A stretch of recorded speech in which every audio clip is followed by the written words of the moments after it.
Oke, kita lanjutkan materi kita di pekan ke-11 ini, yaitu masih di prospektif analisis ya, masih di analisis prospektif di sini. Nah, sebagaimana yang kita ketahui, analisis prospektif ini kita bisa bagi dua ya.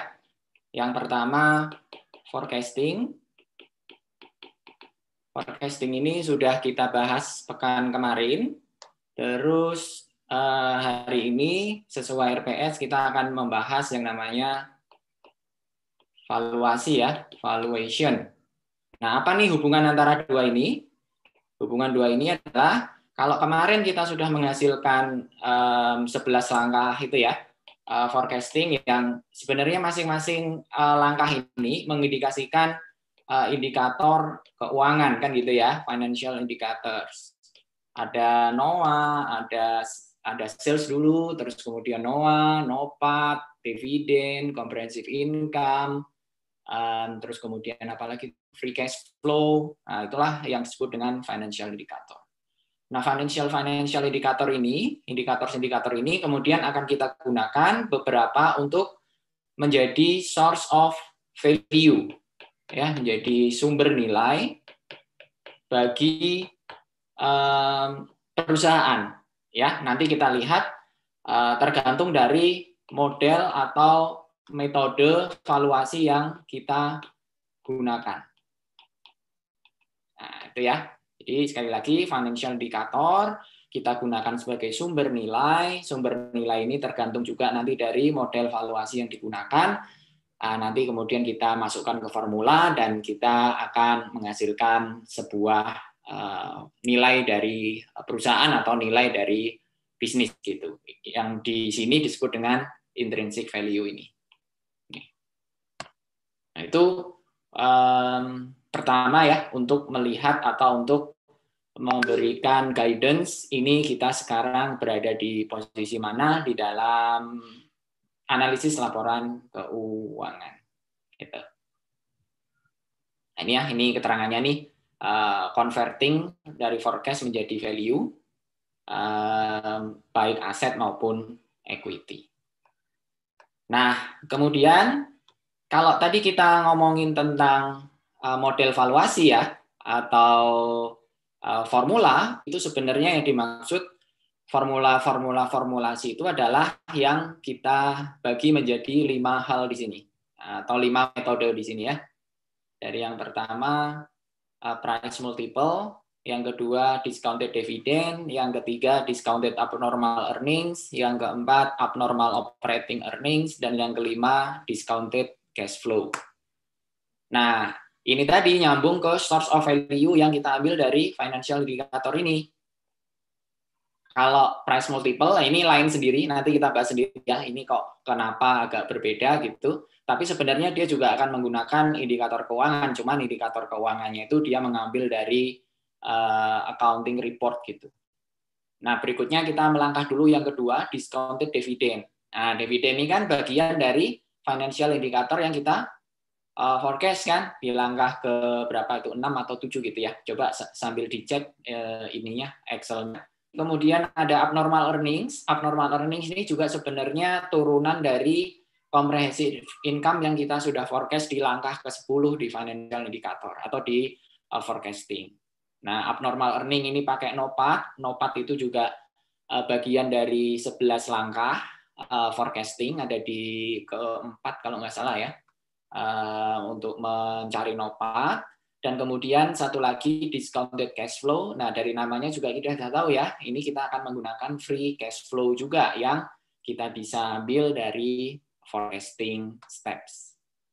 Intinya kemudian kita akan mendapatkan source of value ini dari langkah-langkah forecasting atau langkah-langkah prediksi. Artinya lagi apa? Artinya kita tidak akan bisa mencapai valuasi, tahapan valuasi, atau kita tidak bisa menghitung value dari bisnis perusahaan ketika kita tidak melakukan forecasting atau kita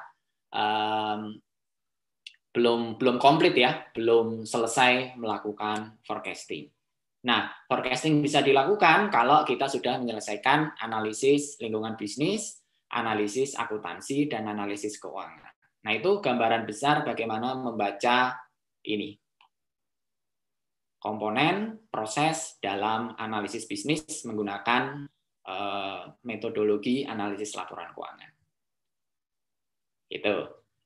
Nah, sebelum masuk ke apa nih namanya model-model perhitungan ya, kita bahas sebentar tentang dasar atau filosofi dari value creation ya. Tadi kan ngomongin apa tuh namanya value, nilai itu sebenarnya gimana konsep sampai terbentuk nilai itu. Bagaimana sebuah perusahaan itu dianggap dia itu menguntungkan ketika kita invest di sana atau tidak menguntungkan, sebaliknya kan gitu ya. Berarti di sana kan ada nilai, dan nilai itu kan tidak muncul dengan sendirinya, tapi value atau nilai itu yang di-create gitu. Nah, sebenarnya basisnya fundamental base ya kalau di sini value yang kita hitung atau yang kita peroleh, yang kita dapatkan dari analisis laporan keuangan itu adalah value yang muncul dari return ya, return earn, jadi return yang diperoleh oleh perusahaan di masa depan atau di dalam masa forecasting years gitu. Ingat ketika kita melakukan forecasting years itu memang ketika di dalam perhitungan model keuangan di Excel itu kita pakai angka 3 sampai 10 tahun ke depan. Tapi sebenarnya kalau kita menggunakan prinsip going concern dari sebuah bisnis, maka sebenarnya di setelah tahun ke-10 ya misalnya, tahun 11, 12 dan seterusnya itu perusahaan masih akan tetap beroperasi. Itu semua menghasilkan return, menghasilkan profit, dan dari return profit itulah yang kemudian kita gunakan sebagai sumber nilai dari sebuah perusahaan atau sebuah bisnis. Nah, return yang di-earn ini, return yang didapatkan ini, profit yang didapatkan ini, kemudian harusnya nih kita bandingkan dengan kesempatan investasi lain ya, yang mempunyai risiko yang sama. Nah, itulah prinsip dari value creation. Artinya apa? Artinya kalau kita misalnya punya modal, punya ekuitas gitu ya, terus kemudian kita mau menggunakan uang kita untuk mendirikan perusahaan. Nah, kita kan punya opsi misalnya mau mendirikan perusahaan roti. Kita juga misalnya punya pilihan lain kan selain mendirikan perusahaan roti, misalnya kita bisa membuka restoran. Kita bisa apalagi membeli franchise fast food misalnya. Nah, ini kan masing-masing stream atau masing-masing opsi ini akan memberikan apa tuh namanya return-nya masing-masing kan gitu ya, akan memberikan profit-nya masing-masing. Nah, dari masing-masing profit atau return dari pilihan-pilihan tadi itu yang kemudian kita bandingkan satu sama lain. Tentu catatan yang paling penting yang perlu digarisbawahi di sini adalah di antara pilihan-pilihan bisnis ini tadi harus mempunyai risiko yang similar ya. Ini ditulisnya same risk ya, tapi hampir sulit kalau risiko itu dianggap sama, mirip lah setidaknya. Jadi risikonya itu bisa diperbandingkan atau risikonya itu kurang lebih itu mirip gitu, similar. Nah, tadi kita bicara tentang misalnya bikin pabrik roti, bikin perusahaan, bikin restoran sendiri, atau beli franchise fast food. Nah, itu kan kira-kira pangsa pasarnya kan atau industrinya kan industri food and beverages gitu ya, F&B. Nah, kira-kira resikonya kita bisa, kurang lebih ya, kita simplifikasi ini resikonya sama. Nah, ketika satu opsi itu menjadi lebih daripada opsi yang lain, disitulah kemudian muncul yang namanya value creation. Gitu. Itu fundamental base-nya. Terus tadi kita ngomongin resiko, sebenarnya resiko ini secara spesifik akan kita bahas di materi tentang weighted average cost of capital. Itu kalau sesuai RPS ada juga ya di pekan ke-12 dan refresh dari manajemen keuangan sebenarnya. Nah, inilah representasi dari yang dinamakan risiko. Ya. Saya tulis di sini, business risk.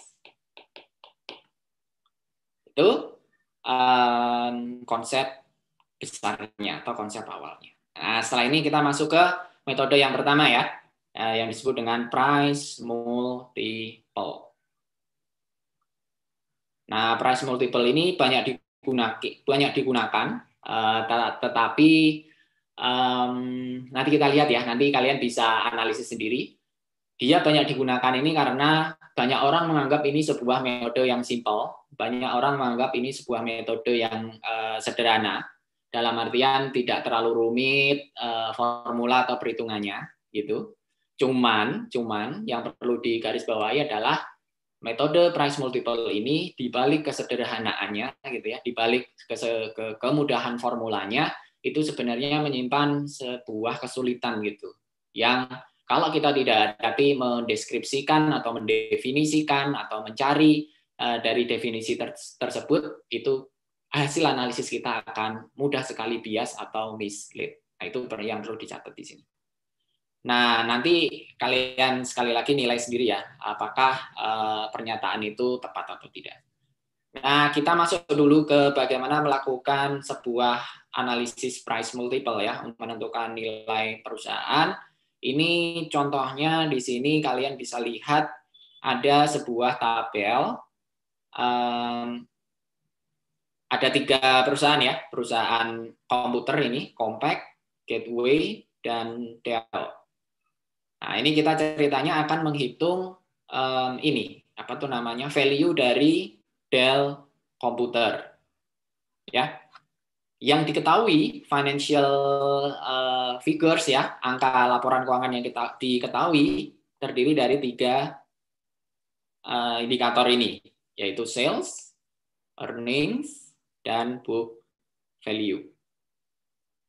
Ya, untuk Dell salesnya 18.243, earningnya 1.460, book value-nya 2.321. Nah, ini terus kemudian kita diminta untuk mencari ini sebenarnya market value dengan parameter apa tuh namanya benchmark rasio yang perlu kita definisikan lagi. Ya, pahami dulu kasusnya sampai sini. Nah, pertanyaannya adalah bagaimana kita melakukan penilaian terhadap Dell dengan price multiple ini. Nah, dari namanya price multiple itu kan berarti perkalian dari harga kan gitu ya. Nah, perkalian dari harga berarti kan ada yang dikalikan. Nah, apa yang dikalikan? Yang dikalikan di dalam metode price multiple itu adalah financial indicator dari comparable companies, dari perusahaan yang sejenis. Yang bukan yang sejenis saja, tetapi comparable, bisa diperbandingkan.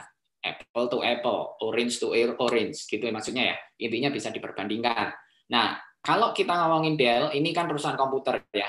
Pada saat itu ini perusahaan komputer di US ceritanya, dan tahun 90-an, jadi kalau kalian nggak tahu apa itu Gateway, apa itu Compaq, ya itu wajar saja gitu ya. Karena mungkin sekarang udah banyak berubah. Compaq ini sudah berafiliasi atau udah dibeli sama HP kalau nggak salah. HP-nya sendiri aja udah mau bangkrut gitu ya. Nah, ini Compaq pada zamannya itu cukup merajai komputer gitu. Terus ada juga produsen komputer Gateway. Nah, ini yang dianggap sebagai comparable companies yang bisa diperbandingkan dengan Dell. Nah, dicari nih angkanya. Sales-nya Compaq 31.169, earnings-nya juga ada, book value-nya ada, market value-nya ada, price per share-nya ada, price per sale-nya ada, price per earnings ada, price per book value ada, ya. Yang Gateway juga demikian, ada semua nih angkanya. Nah, kita diminta untuk mencari market value, mencari value dari Dell dengan benchmark dari comparable companies berupa angka-angka keuangan dari Compaq dan Gateway. Gimana caranya? Caranya adalah, nah ini, sini dulu. Kita akan menggunakan indikator keuangannya si perusahaan yang comparable tadi untuk menghitung berapa nilai dari perusahaan Dell. Nah, kalau kita lihat misalnya untuk sales gitu ya, untuk sales. Sales ini kita bisa lihat dari komponen rasio apa nih namanya? Price per sales ya, yang kalau di Compaq 1,3 dan kalau di Gateway itu 1,4. Ini 1,3 dan 1,4. 1,3 ini didapat dari market value-nya dibagi sales ya. Ini juga didapatnya market value dibagi sales. Nah, dari angka rasio price dibagi sales ini, kita kemudian bisa rata-ratakan ya. 1,3 tambah 1,4 dibagi 2 sama dengan 1,35. Demikian juga yang earnings. 48,3 tambah 30,5 dibagi 2. Ketemu 3940. Yang book value juga sama. 3678 ditambah dibagi 2 sama dengan 570. Nah, dari angka average multiple comparable companies ini baru kita kalikan dengan angka dari Dell. Dell tadi kan di sini ya, ada sales-nya 18 something, earning-nya 1460, book value-nya 2321. Ini kita bawa ke sini. Ya, kemudian kita akan mendapatkan Dell valuation. Nah, ini. Kalikan dari sini kita dapatkan Dell valuation. Terus kemudian di rata-rata. Rata-ratanya ketemu 31.794. Nah, inilah yang kita cari tadi ya, yaitu Dell value. Itu. Mudah ya, sederhana ya. Nah, itu tadi yang orang tuh suka gitu. Makanya kemudian banyak digunakan ini, widely used. Gitu. Nah, ini tahapannya yang tadi kita udah omongin. Jadi yang pertama select performance atau value measurement. Ini adalah yang dimaksud tadi ya, ada sales, ada earnings, ada book value, udah. Terus kemudian dikomparasikan dengan market value-nya untuk masing-masing comparable companies. Nah, itu yang pertama. Terus kemudian yang kedua, choose comparable firms. Nah, ini yang kritik untuk price multiple, karena tidak mudah untuk bisa mendapatkan comparable firms. Jadi untuk mendapatkan compact dan gateway itu tidak semudah seperti di contoh ini dalam kenyataannya gitu ya. Karena untuk bisa mendapatkan comparable firms itu kita harus yakin bahwa operating ya and financial characteristic itu harus serupa atau sama atau mirip gitu ya dengan perusahaan yang kita akan hitung. Nah, ini nggak mudah ini. Ini nggak mudah dalam kenyataannya. Kalau kita kemudian asal atau kemudian kita nggak kuat justifikasinya, maka dengan sendirinya price multiple valuation yang kita gunakan di sini ini menjadi tidak valid atau bias lah setidaknya ya, tidak menggambarkan yang sebenarnya. Itu sebuah kritik untuk price multiple method. Nah, terus kemudian kalau udah tahu ya kita estimasikan price multiple ya, yang ini dari sini tadi.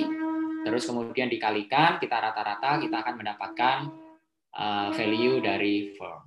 Nah, dari sini kita tahu ya, ada isu atau ada problem yang muncul di dalam valuation price multiple valuation method. Yang pertama, bagaimana kita tadi membandingkan ya, jadi comparability and accuracy of measurement base. Nah, ini tadi yang ada price, ada sales, earnings dan book value. Nah, itu kan harusnya comparable dan akurat kan gitu ya. Padahal yang kita tahu earning, sales dan kalau book value oke lah, itu relatif sama atau relatif stabil atau relatif tetap gitu. Namanya juga book value ya. Tapi kalau sales dan earning itu kan akan sangat bergantung kepada kinerja dari perusahaan. Dan kalau kita ngomongin kinerja dari perusahaan itu banyak kali faktor, ada yang teknis, ada yang non teknis. Untuk bisa mendapatkan comparable dan accuracy ini sebuah PR tersendiri gitu. Sekali lagi ini bagaimana kita menggunakan atau memilih comparable companies. Terus berikutnya multiple price ini butuh yang namanya asumsi bahwa pasarnya itu adalah pasar yang efisien. Jadi persaingannya itu sempurna gitu. Jadi dianggapnya pasar komputer di US dekade 90-an itu pasar persaingannya sempurna. Artinya apa? Artinya apa yang dilakukan atau strategi yang di-deploy atau strategi yang di-utilize ya digunakan oleh satu perusahaan, maka dengan mudah akan digunakan juga oleh perusahaan lainnya. Nah, itu pasarnya akan sangat sempurna tuh. Jadi persaingannya itu ketat terus. Nah, ketika pasarnya itu persaingannya ketat, pasarnya itu tadi ya, pasarnya persaingan sempurna, maka ya relatif sales, earning itu kan akan segitu-gitu aja. Ingat diskusi kita tentang profit margin ya. Ketika kompetisinya ketat ya sales tahun depan perusahaan tuh nggak bisa kemudian naik tinggi sendiri atau dia turun gitu, turun dibandingkan yang lain, nggak begitu. Kenapa? Karena kayak semua perusahaan itu masing-masing pegang kartu trufnya perusahaan lain gitu. Jadi ya kita tuh sama gitu, apa yang dilakukan oleh perusahaan sebelah kita juga akan bisa menggunakan itu. Jadi kita tetap akan bisa berkompetisi. Nah itu asumsi yang diambil di dalam price multiple. Padahal kan nggak semua pasar seperti ini kan gitu. Tidak semua market itu pasar persaingannya sempurna. Ada yang oligopoli, ada yang meskipun dia itu persaingan tapi ada market leader-nya. Market leader-nya punya competitive advantage tertentu. Misalnya kalau di kita BUMN itu punya comparative advantage tertentu gitu-gitu. Nah, itu tidak kemudian juga mudah dilakukan gitu. Intinya situ. Ya. Nah, belum lagi kalau kita ngomongin bagaimana menilai perusahaan yang cuma satu gitu, PLN gitu misalnya. Mau dibandingin dengan apa kalau di Indonesia kan gitu ya. Atau small number of firms. Jadi perusahaannya itu sedikit, sudah sedikit pasar persaingannya tadi tidak sempurna gitu ya. Atau ada market leader-nya yang dominan, itu akan menyulitkan. Gitu. Terus kemudian isu berikutnya adalah poor performance. Kalau kita menilai sebuah perusahaan yang dia itu sedang jelek. Nah, sedang jelek ini hati-hati karena bisa jadi kalau kita langsung gunakan angka laporan keuangannya tadi, sales, earning, atau book value tadi, itu kemungkinan kita akan menghasilkan sebuah analisis yang bias ya, yang bias, yang mislead, atau yang tidak sesuai dengan kenyataannya. Loh, kenapa begitu? Karena poor performance itu bisa jadi hanya sebuah situasi yang transitori atau situasi yang tidak permanen atau yang sementara saja.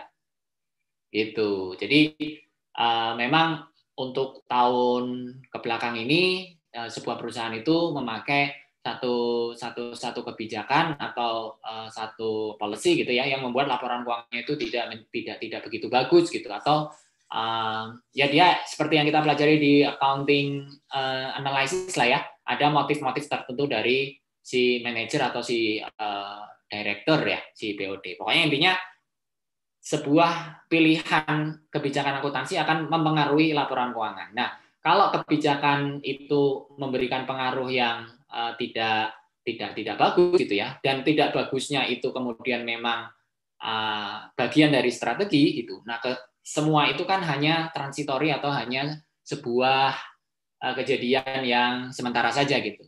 Karena nantinya akan diketahui itu apa sebenarnya tujuannya. Nah, kalau kita kemudian gunakan sebuah benchmark dari situasi yang semacam itu, kemudian hasil price multiple kita akan bias itu tadi. Itu ya, ini digabung dengan ini tadi bahwa sebuah laporan keuangan itu ya tergantung dari metode akuntansinya gitu ya, function of accounting yang digunakan atau use. Jadi akan sangat bergantung ke sana. Hati-hati. Terus yang berikutnya adjusting multiple for reference difference. Nah, ini sebenarnya tadi kita sudah bahas di atasnya ini ya. Kalau kita menggunakan misalnya sales dan earnings, di sini kan kita gunakan apa nih namanya rasio ini ya, price per sales dan price per earning. Ini kan ada pembilang, ada penyebut, ada pembilang, ada penyebut. Ini kan harus konsisten nih, harus apa tuh namanya, harus kalau satu naik, yang lain juga ikut naik. Padahal nanti di laporan keuangan atau di kinerjanya itu nanti belum tentu gitu kan ya. Bisa saja sales naik, tapi earnings-nya atau profit-nya itu tidak naik setinggi sales, misalnya karena bebannya bertambah dan lain sebagainya. Nah, itu yang kemudian sulit untuk kita capture di dalam price multiple. Nah, gitu. Ini kita selesaikan price multiple. Oke, kita lanjutkan discounted dividend model. Nah, mulai dari metode kedua sampai nanti metode kelima, ya free cash flow, kita akan menggunakan indikator keuangan yang ada di forecasting. Ya, yang pertama adalah dividen. Ini juga refreshing saja dari manajemen keuangan karena sudah dibahas di manajemen keuangan ya. Di manajemen keuangan, sebagaimana yang kita ketahui bahwa ketika kita menggunakan dividen diskon model, source of value atau sumber nilai yang kita gunakan untuk menghitung nilai sebuah perusahaan adalah tidak lain tidak bukan berupa dividen. Ya. Dividen kita apain? Dividen ini kita hitung, kita forecast ke depan ya. Selama berapa tahun? 3 sampai 10 ya, 10 tahun. Terus kemudian kita present value kan. Apakah hanya itu? Tidak. Kita juga perlu tambahkan dengan yang namanya terminal value. Loh, kenapa terminal value menjadi penambah atau yang ikut menjadi komponen nilai perusahaan? Karena kalau kita mau melakukan forecasting misalnya nih, kalau kalian di Kimia Farma memforecast sampai tahun ke-3 ya. Sampai tahun ke-3. Nah, ini kan ada dividen nih, ada dividen 1, ada dividen 2, ada dividen 3. Ini yang di present value kan. Nah, pertanyaannya adalah apakah di tahun ke-4, di tahun ke-5, di tahun ke-6, dan seterusnya, perusahaan nggak bagi dividen lagi? Nah, kan gitu. Nah, kalau pertanyaan seperti ini, maka kita akan menggunakan prinsip yang paling terkenal di akuntansi, yaitu going concern. Ya, bahwa perusahaan itu diasumsikan akan terus beroperasi. Nah, karena prinsip going concern ini, berarti di sini kan ada value atau ada nilai. Ya, jadi nilai itu bukan hanya berasal dari sini, tapi juga berasal dari sini. Ya, dari tahun setelah dilakukan forecasting. Nah, nilai yang muncul dari periode setelah forecasting inilah yang kemudian disebut dengan terminal value.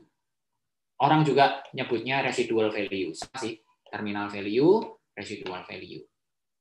Ya. Nah, kemudian dari sini ingat kita berdirinya ada di sini gitu ya. Kita berdirinya ada di sini nih. Maka kita juga perlu present value kan di sini. Nah, kita dapat present value dari dividen yang di sini D1, D2, D3 ditambah present value dari terminal value di sini. Nah, ini kita jumlahkan, kita akan mendapatkan present value dari sebuah perusahaan, gitu ya. Nanti kalau diketahui jumlah saham beredarnya, outstanding shares ya, itu nanti kita bisa mendapatkan per lembar saham. Jadi per lembar, tinggal dibagi gitu. Nah, itu konsep dasar dari dividen diskon model. Kalau mau dilihat di Excel-nya, silakan dibuka Excel-nya. Itu kita bisa lihat di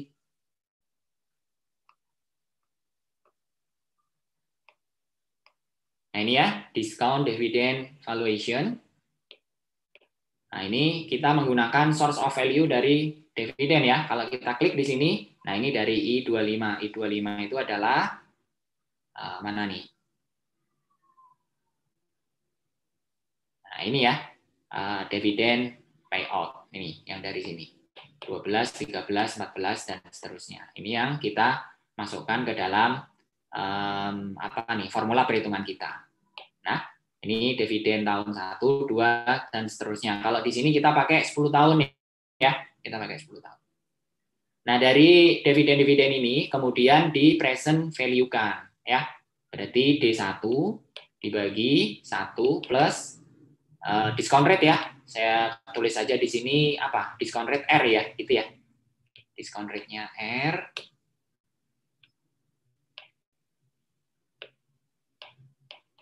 Pangkat 1 ditambah D2 1 plus R pangkat 2. D1 D2-nya kan udah ada ya, 12, 13. Nah, sekarang R-nya. R-nya apa nih? Discount rate-nya. Nah, karena kita menggunakan dividen, dividen ini yang kita tahu adalah sebuah turunan dari ekuitas, dan ekuitas itu mempunyai cost yang disebut dengan cost of equity, ya. Maka R di sini ini adalah cost of equity yang menggambarkan resiko dari sebuah ekuitas. Gitu. Nah, ekuitas dapat dividen. Makanya harus diukur tuh berapa biaya yang dikeluarkan sampai mendapatkan dividen. Dari mana cost of equity? Dari perhitungan, nah ini CAPM, Capital Asset Pricing Model. Ini 12,4. Nah, nanti kita refresh bagaimana menghitung CAPM, tapi terima dulu kita gunakan cost of equity, perhitungannya 12,4 ini. Kita pakai 12,4 di sini. Nah, kita masukkan nih 12,4 ini di sini.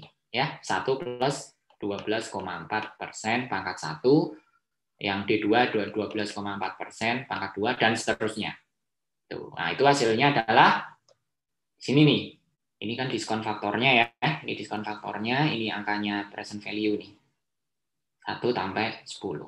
Nah, terus kemudian ingat, jangan lupa kita masih punya tahun ke-11 dan seterusnya nih. 11, 12, 13, 14 gitu ya. Yang prinsip going concern tadi. Nah, untuk menghitung berapa value yang muncul di periode setelah forecasting, kita gunakan yang namanya present value, terminal value. Bagaimana kita melakukan perhitungan terminal value? Silahkan di forecast 1 tahun ke depan. Ya, berarti tahun 10 di forecast tahun 11, berarti dividennya ada 27 ya, 27. Nah, ingat konsep ketika kita menggunakan perhitungan time value of money dalam rangka mengukur sebuah nilai perusahaan yang, atau sebuah nilai aja lah ya, sebuah nilai yang dia itu belum ada batasan waktunya gitu. Nah, ya, kalau kalian ingat itu ada yang namanya konsep perpetuitas atau perpetuity. Nah, itu kita gunakan konsep ini di dalam menghitung terminal value. Konsep perpetuitas itu kan cash flow dibagi dengan discount rate-nya. Ini prinsip dasarnya. Nah, kita terapkan di sini. Berarti 27 dibagi dengan discount rate-nya. Discount rate-nya berapa? 12,4%. Nah, ini terminal value ketika tidak ada growth dari TV. Loh, apalagi tuh growth dari TV, growth dari terminal value. Kita tahu, kalau terminal value di tahun ke-11 adalah 27, di tahun 12 ya tinggal dihitung ya, naik berapa. Ini kan sebenarnya kita punya 3 pilihan, atau kita punya 3 asumsi. Asumsi yang pertama, apakah terminal atau dividennya itu sama terus dari tahun ke-11 sampai tahun perpetuitas, yang belum tahu sampai kapan gitu ya. Atau apakah terminal value ini akan growth, akan tumbuh, karena perusahaannya tumbuh, sales-nya akan naik, profit-nya naik, dividennya juga akan naik, berarti kan tumbuh tuh terminal value-nya. Gitu ya. Ataukah kemudian opsi yang ketiga, ya misalnya nggak going concern gitu ya, jadi nggak ada terminal value-nya 0. Nah, sekali lagi, kita punya menghitung terminal value itu ada 3 pilihan tadi gitu. Akan konstan begitu saja, atau akan tumbuh, atau 0. Gitu. Nah, kalau ada asumsi tumbuh, ada growth dari terminal value, maka kemudian growth dari terminal value itu kita kurangkan untuk di penyebutnya ya, di sini. Misalnya nih, growth terminal value-nya 10%. Nah, berarti di sini kita kurangkan 10%. Ya, jadi 27 dibagi 12,4% dikurangi growth-nya 10%. Kalau nggak ada growth konstan, ya berarti nggak usah pakai growth. Ininya nggak usah. Nah, ini ceritanya kalau di case ini kita ada growth nih sebesar 10%. Maka kemudian kita pakai rumus ini tadi 27 dibagi 12,4 dikurangi 10. Hasilnya adalah 1117,35. Ini ya. Ini angkanya. Ups. Ini angkanya. Tapi ingat, sekali lagi di sini kita belum selesai. Kita berdirinya kan di sini. Kita berdirinya di sini nih. Jadi semua nilai ini harus kita present value kan gitu ya. Kalau yang present value dari dividen, yang ini kan udah selesai nih, udah kita hitung, nanti kita jumlahkan. Nah, yang terminal value ini kan nilai terminal value yang ada di akhir tahun ke-10 ini. Kita harus tarik ke sini, ke titik di mana kita melakukan valuasi ya. Berarti dari 1117,35 itu 1117 ini ya, kita bagi dengan 1 plus 12,4% pangkat 10. Jadi kita akan mendapatkan present value dari terminal value. Angkanya ini nih, 347,16. Nah, oke. Terus kemudian kita jumlahkan semua. Total present value adalah ini. Total present value di sini yang 440 ya. Ini adalah penjumlahan dari PV dividen ditambah PV dari TV. Kalau kalian klik di sini, nah ini jumlah dari ini semua nih. Jumlah dari present value ini. Ya, ini rumusnya kalian bisa lihat. Sama dengan 440,10. Kemudian dibagi dengan number of shares, ini jumlah saham outstanding 2.209 lembar. Maka ini dibagi sama dengan per lembar sahamnya. Kalau menggunakan discount dividend model, itu value-nya adalah 0,2. Tapi kalau nggak ada outstanding shares-nya, ya berarti nilai perusahaannya ini 440,10. Itu untuk dividen model. Kita kembali ke teorinya. Di sini kalau kita menggunakan dividen model, maka yang pertama isunya adalah bagaimana kita bisa menilai growth dari dividen. Tadi D1, D2, D3, D4, D5. Ya ini sebenarnya bagian dari forecasting sih ya.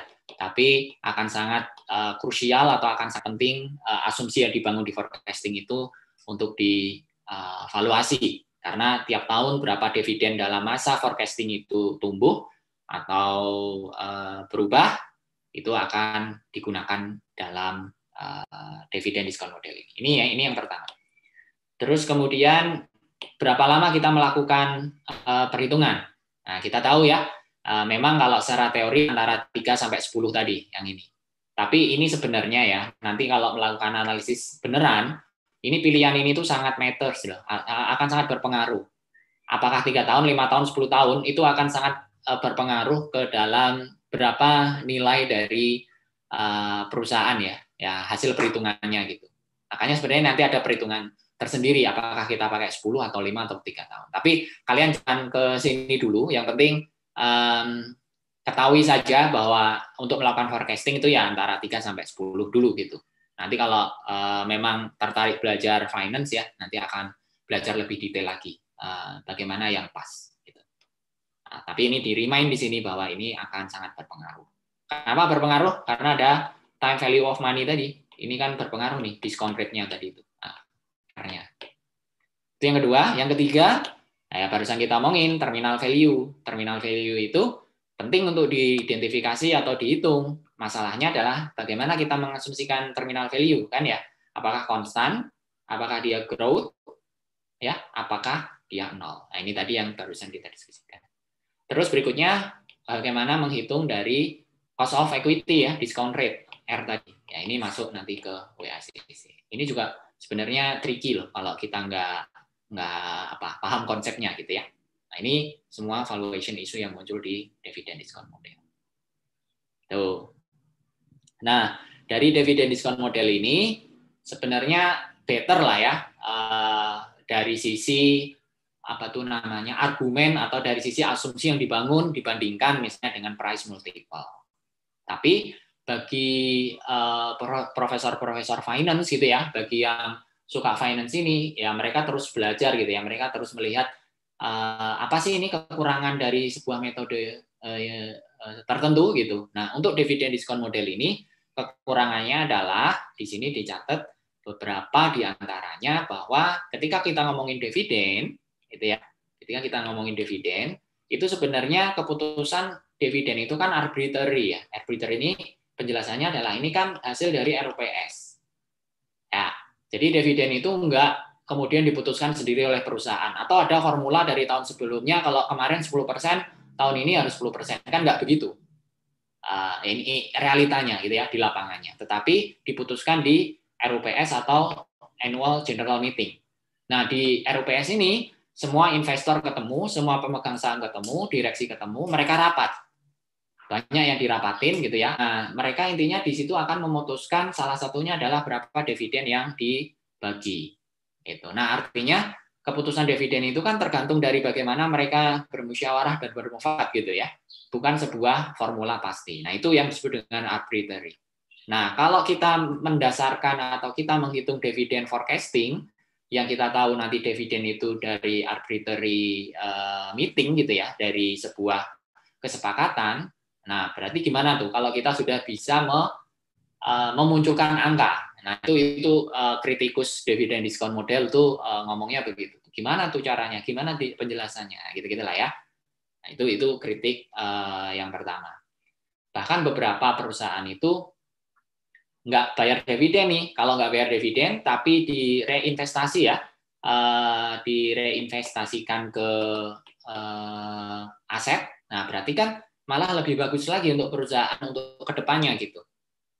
Nah, jadi menangkap pangsa pasar yang lebih besar. Nah, itu berarti kalau kita menggunakan dividen jelek dong.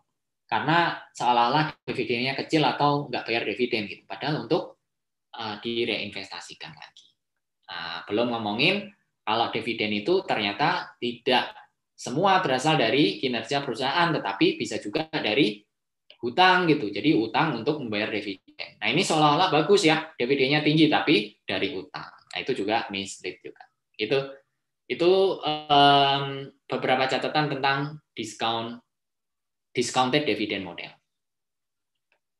Oke, kita lanjut ke langkah ketiga, discounted abnormal earning. Nah, ini bahas apa ya, dasarnya ya.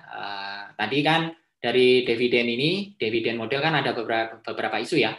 Nah, isu ini yang coba di resolve dengan abnormal earning atau residual income ini. Alternatifnya apa kalau dividen itu dianggap itu tadi ya terlalu simple gitu. Nah, alternatifnya adalah salah satunya menggunakan residual income atau abnormal earning. Ini salah satu metode yang sampai sekarang masih banyak digunakan untuk membuat valuasi ya, untuk menghitung nilai bisnis dari perusahaan. Gitu. Nah, kita masuk ke ininya, metodenya. Jadi intinya, kalau kita menggunakan discounted abnormal earnings, nah, dari namanya ini ada abnormal earning. Ya, ini abnormalnya gini ya, bukan gini. Nah, ya, abnormal earning ini metode valuasi. Kalau abnormal ini warung Indomie gitu ya, lain. Jadi abnormalnya adalah abnormal earning. Nah, abnormal earning ini berarti terjemahan bebasnya gitu ya. Dia itu kan di atas normal. Jadi kita mendapatkan earning atau perusahaan mendapatkan earning di atas normal. Nah, untuk mencari tahu abnormal earning itu kita harus mencari yang normalnya dulu berapa kan gitu ya. Nah, kalau ada upping atau ada lebihan setelah normal earning, ya itu baru yang disebut dengan abnormal earning. Nah, intinya adalah kemudian kita harus cari nih normal earning-nya itu seperti apa. Nah, normal earning itu didapatkan dari perhitungan, nah ini ya, ini masuk ke sini nih. Masuk ke yang pertama. Jadi, yang disebut dengan normal earning itu adalah investasi uang yang kita tanam di perusahaan atau uang yang kita setorkan sebagai modal, gitu ya, bahasa sederhananya modal atau ekuitas kita kalikan dengan return, ya, return atau required return yang kita minta sebagai pemegang saham, sebagai stockholder, sebagai investor. Nah, inilah yang kita sebut dengan normal earning. Nah, terjemahnya gimana? Terjemahnya, kalau kita menghitung normal earning, kita akan mencari ekuitas yang kita dapatkan dari dia adalah sebuah apa itu namanya angka opening equity itu. Nah, itulah yang menandakan berapa modal yang atau ekuitas yang diinvestasikan di dalam perusahaan. Terus required return dari pemegang saham apa? Ya berarti cost of equity. Nah, inilah normal earning. Nah, setelah tahu normal earning, untuk mencari ada atau tidak abnormal earning, maka kita kurangkan normal earning ini dengan yang disebut dengan ini, clean surplus profit atau CSP. Ya, jadi CSP ini kita tarik di sini, CSP dikurangi dengan normal earning. Ini normal earning-nya. Terus dari situ kemudian kita present value-kan, ya, kita present value-kan nilai dari abnormal earning kalau ada. Kalau nggak ada ya berarti nggak ada abnormal earning tuh, berarti nol ininya, abnormal earningnya gitu. Nah itu yang terus kita jumlahkan. Jangan lupa terminal value dari abnormal earning karena prinsip going concern. Jangan lupa kemudian juga dari terminal value tadi di present value-kan lagi ke titik valuasi, baru kemudian ditambahkan. Nah gitu ya, itu teorinya. Mungkin masih agak berbayang-bayang bagaimana penerapannya, coba dilihat di Excel lagi. Di Excel lagi, di bagian ini, discounted abnormal earnings. Ya. Nah, ini kita pertama tadi ya, cari normal earning. Normal earning-nya ini kita cari dengan cara tadi. Nah, ini normal earning-nya ya dari sini. Nah ini H95 dikalikan B100 itu. Berarti dari H95 itu equity ya. Ini berarti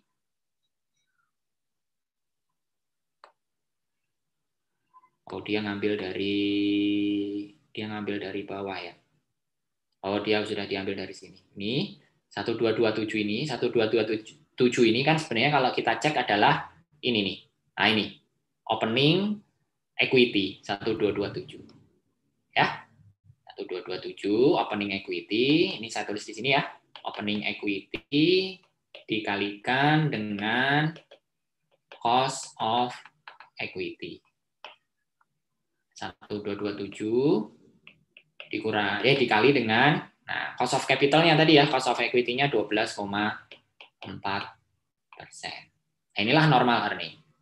Normal earning untuk tahu ada abnormal atau tidak, kita kurangkan dengan clean surplus profit. Nah, ini clean surplus profit, CSP ya. CSP ini ngambil dari mana? CSP ini ngambil dari comprehensive income. Nah, ini yang ada di sini. Ya, ini 18, 222 dan seterusnya ini. Nah, ini kita pakai clean surplus profit. Berarti dari sini kita akan mendapatkan abnormal income ya. Dari 222 ini 222 dikurangi dengan ini 1227 dikali 12,4%. Nah, ini hasilnya ini 69. Nah, gitu ya. Inilah abnormal earning. Abnormal earning. Kita hitung semuanya sampai tahun berapa forecasting kita 10 ya. Terus kemudian dari angka-angka abnormal earning ini di present value-kan. Nah, ini diskon faktornya ini di bawah, diskon faktor. Ini diskon faktor dan ini angka present value-nya. Ini PV dari AE. Jangan lupa karena prinsip going concern di sini kita perlu menghitung yang namanya terminal value. Angkanya sama, kita forecasting 1 tahun ke depan ya, 1 tahun ke depan. Terus kemudian dari angka forecasting ini kita bagi ya, forecasting tahun ke-11 dibagi dengan cost of equity ya, cost of equity. Kalau ada growth-nya dikurangi growth, kalau nggak ada growth-nya ya berarti 0. Ya. Ini kita akan dapatkan angkanya dari sini 283,40. Jangan lupa ini kemudian kita harus present value kan. Jadi 283 dibagi 1 plus 12,4% pangkat 10. Nah, ini hasilnya. 49,78. 49,78.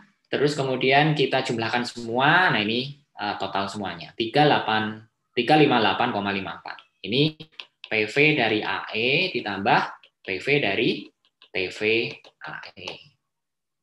Nah, setelah ini jangan lupa kalau di abnormal earning tambahkan dengan book value.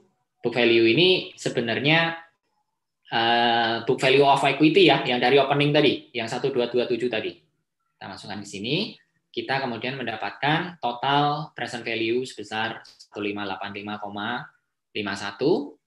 Ada outstanding shares, kita bagi, dapat per lembar sahamnya 0,718. Nah, itu discounted abnormal earning. Itu ya.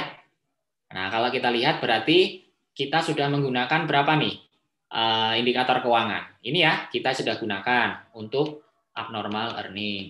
Ini kita gunakan untuk DDM, discounted dividend model. Nah, ini nih angka-angka kita gunakan dari forecasting. Berikutnya lagi, ini saya lanjut dulu ya karena ini terkait, jadi nggak apa-apa ininya apa namanya catatan kalian jadi satuin saja. Yang berikutnya itu adalah abnormal operating income. Nah, ini agak mirip-mirip ya, satunya abnormal earning tok gitu ya, abnormal earning doang, residual income. Kalau yang berikutnya adalah abnormal operating income. Nah, bedanya di antara dua ini itu dari financial indicator yang digunakan. Financial indicator. Kalau kita ngomongin abnormal earning, ini tadi kita pakai CSP ya, clean surplus profit atau comprehensive income. Terus kita juga pakai equity book value ya tadi, equity book value. Kalau kita gunakan abnormal earning, financial indikatornya itu adalah aset. Jadi pendekatannya bukan equity tapi aset. Jadi ada net operating asset yang akan kita gunakan untuk menghitung value berdasarkan abnormal abnormal operating income itu. Dan juga nanti kita gunakan NOPAT. Nah, ini kalau kita lihat pendekatannya aset semua ya. Kalau ini pendekatannya equity. Kalau yang atas. Nah, itu bedanya. Nah, pemahaman konsepnya atau formula matematikanya itu persis sama, hanya kemudian kita sesuaikan parameter keuangannya saja. Misalnya begini, kita langsung ke Excel ya. Kita ke abnormal operating income. Nah, ini ya. Kalau kalian lihat di sini, ini financial indicator yang digunakan ya. Ada NOPAT, NOA, abnormal operating income. Ini berbeda dengan yang abnormal earning. Ada CSP, BE, dan equity. Nah, ini sekali lagi ini pakai pendekatan equity. Kalau ini kita pakai pendekatan aset. Caranya sama. Kita di sini akan gunakan NOPAT sebagai pengganti CSP yang di sana tadi. Nah, normal operating income-nya itu kita gunakan R ya, required return. Saya tulis dulu aja lengkap ya, required return dari berarti ini bukan dari equity holder ya, tetapi gabungan antara si bond holder dengan equity holder. Kenapa begitu? Karena kita ngomongin aset nih. Kalau aset kan sama dengan liabilities plus equities ya.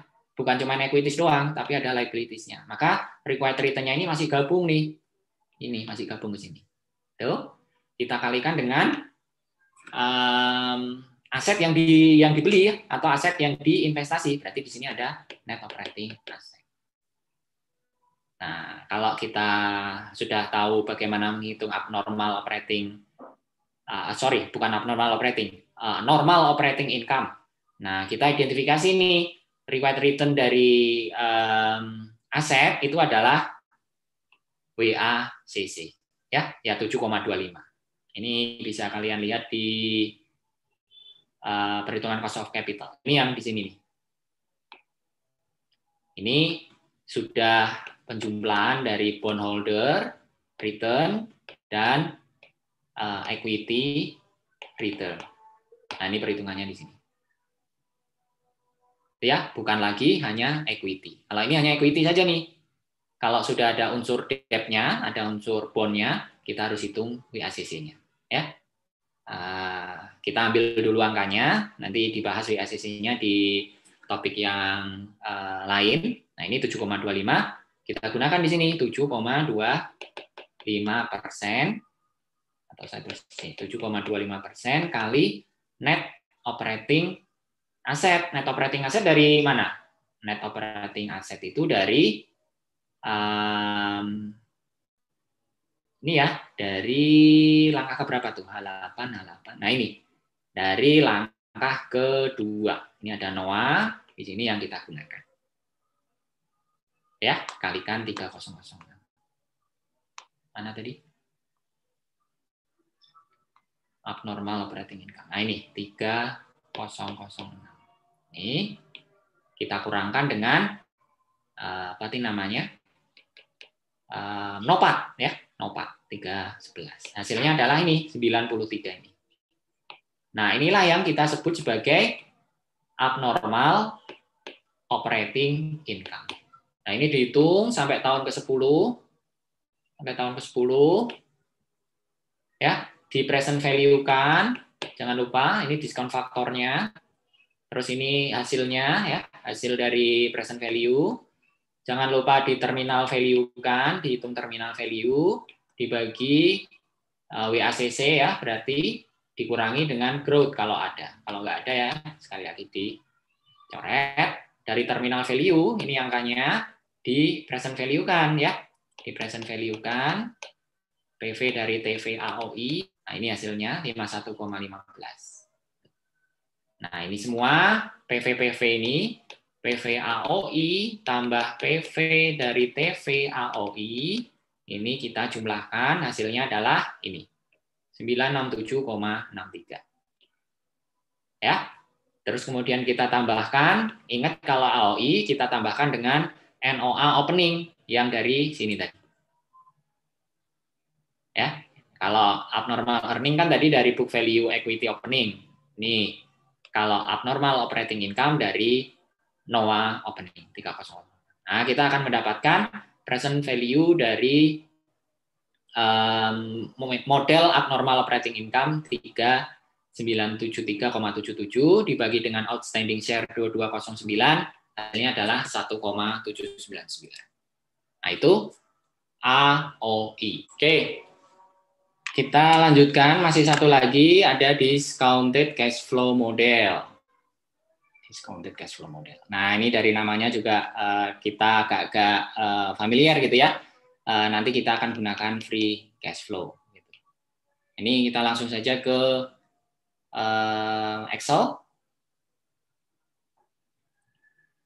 Free cash flow ini, nah ini kita akan gunakan free cash flow. Ya, free cash flow ini kita dapatkan dari langkah berapa? Free cash flow. Langkah ke-6 ya. Ini yang kita gunakan. Free cash flow. Angkanya kita tarik, angkanya kita bawa ke perhitungan di bawah nih. Angka-angkanya dari free cash flow ini sama ya, kita present value kan dengan discount rate-nya. Ingat, kalau kita menggunakan free cash flow, pendekatannya juga adalah pendekatan aset. Loh, kenapa begitu? Coba kita cek. Kalau kita lihat di sini, nih, mana nih? Nah, ini free cash flow ya. Free cash flow. Ini kan sebenarnya konsep yang sudah kita bahas kemarin. Aliran arus kas dari free cash flow itu bisa kedua pihak atau kedua investor gitu ya. Yang pertama adalah ke dividen, ke equity holder. Yang kedua adalah ke debt holder. Nah, ini makanya kemudian dari sini kita tahu bahwa ini pendekatannya adalah pendekatan aset. Karena memakai pendekatan aset, maka required rate of return-nya atau R-nya itu kita gunakan WACC. Ya, yang 7,25 tadi. Yang ini. Nah, gitu ya. Jadi di sini kita present value-kan dengan discount rate adalah WACC 7,25%. Nah, ini hasilnya nih, kalau kalian lihat. Tuh. Terus kemudian seperti biasa ya, terminal value jangan lupa, terminal value ini penting karena going concern. Nah, ini nilai dari TV-nya, ini TV. Dari sini jangan lupa di present value kan, PV dari TV itu adalah 7034,01 ya, dibagi dengan 1 plus berapa? 7,25% pangkat 10. Nah, ini hasilnya 3492. Nah, ini kemudian kita bawa semua ke perhitungan. Total PV-nya sama dengan 4237,66. Ini hasil dari ini. PV dari FCF ditambah PV dari TV FCF. Ini sama dengan ini. Terus kemudian kita kurang dengan debt. Kita tahu tadi kan, ini masih pendekatan aset nih. Ini di sini nih ada aset, ya, berarti ada liabilities plus equities. Nah, ceritanya kita mau tahu yang buat equity holder saja gitu. Tapi dari pendekatan free cash flow, maka kita kurangkan debt-nya berapa. Nah, ini debt-nya ini ya, 1779. Nah, ini dari opening debt nih, 1779 ini. Terus kemudian dari sini kita akan mendapatkan present value equity 2458, 2458 kita bagi outstanding, kita akan mendapatkan value per lembar saham sebesar 1,11. Nah, gitu ya.